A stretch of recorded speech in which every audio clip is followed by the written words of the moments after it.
বাংলাদেশের যত পর্যটক রয়েছেন সবার জন্য আরও একটা দুঃসংবাদ নিয়ে হাজির হয়েছি বলতে পারেন।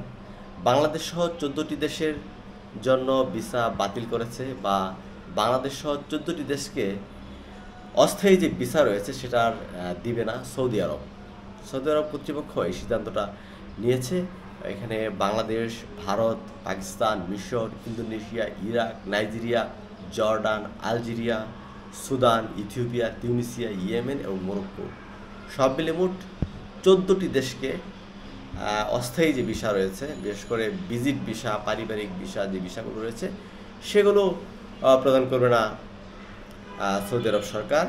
তারা এই সিদ্ধান্ত গতকাল থেকে নিয়েছে এবং তারা জানিয়ে দিয়েছে যে হজ মৌসুম পর্যন্ত তারা আর কোনো ভিসা ইস্যু করবে না।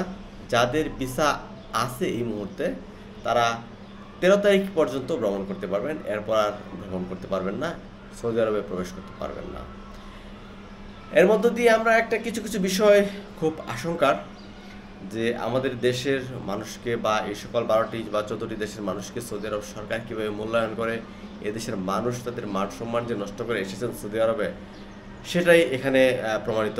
কারণ সৌদি আরবে গিয়ে তারা যেই বিষয়ে যান, যারা টুরিস্ট বিষয়ে যাওয়ার কথা, তারা টুরিস্ট মানে সেখানে ঘোরাফেরা করবে এরকমই হওয়ার কথা, সেটা না করে তারা হয়তো ভিক্ষাবৃত্তি করেন, চুরি করেন, ছিনতাই করেন, নানা রকম অপরাধে জড়িয়ে পড়েন, যেটা ভিসার সাথে ভিসার নীতির সাথে কখনো যায় না।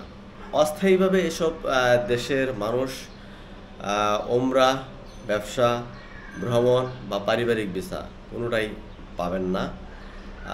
এসব না পেলে আসলে কি হবে, এই খবরটা আসলে বিশ্বের অনেক গণমাধ্যম অলরেডি জানিয়ে দিয়েছে। এসব না পেলে কী হবে, ব্যক্তিগত কিছু প্রয়োজন আছে মানুষের, যে প্রয়োজনগুলো এবং কিছু জরুরি প্রয়োজন আছে মানুষের। এবং ভ্রমণ সংক্রান্ত অনেকেই আছেন যে আমি ওমরা করব বা ওমরা করব, হজ করব না, বা আমি হজ করব না, বেড়াতে যাব, আমি সৌদি আরবে হজের সময় কি হয়, কি প্রক্রিয়া হয় সেগুলো আমি দেখতে যাব। এরকম অনেক দেশের নাগরিক আছেন যারা যান। বাংলাদেশের অনেক ভ্রমণ পিপাসু মানুষ রয়েছেন, অনেক ইউটিউবার রয়েছেন যারা হজের মধ্যে ওই সময় গিয়ে ইউটিউবের ভিডিও করেন। মূলত তাদের জন্য কিন্তু একটা অনেক বড় দুঃসংবাদ বলা যায়। কারণ চাইলেও তারা এখন আর যেতে পারবেন না। শুধু এখন না, 3 মাস তারা আর এই সৌদি আরব প্রবেশের কোনো অনুমতি পাবেন না। এটা আমাদের দেশের জন্য একটা বড় ব্যর্থতা এবং একটা দুর্নাম বলা যায়।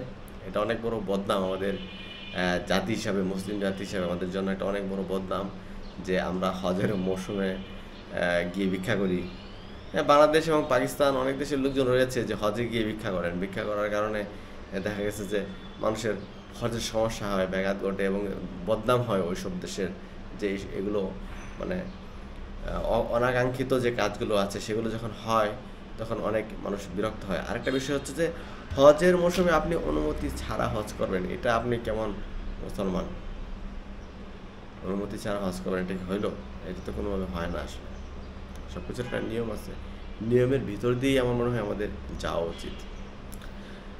যাই হোক, বাংলাদেশের ভ্রমণ জগতের মানুষ হিসাবে আমি বলবো যে ভিসা উন্মুক্ত করা হোক অন্তত টুরিস্টদের জন্য, এবং যারা জেনুইন টুরিস্ট সেটা দেখে দেখে ভিসা দেওয়া হোক। তাহলে হয়তো যারা ভ্রমণ পিপাসু লোক রয়েছেন তারা তাদের ভ্রমণটা করতে পারবেন। ভিডিও দেখার জন্য সবাইকে ধন্যবাদ। অবশ্যই পাশে থাকবেন, আপনাদের জন্য শুভকামনা রইল।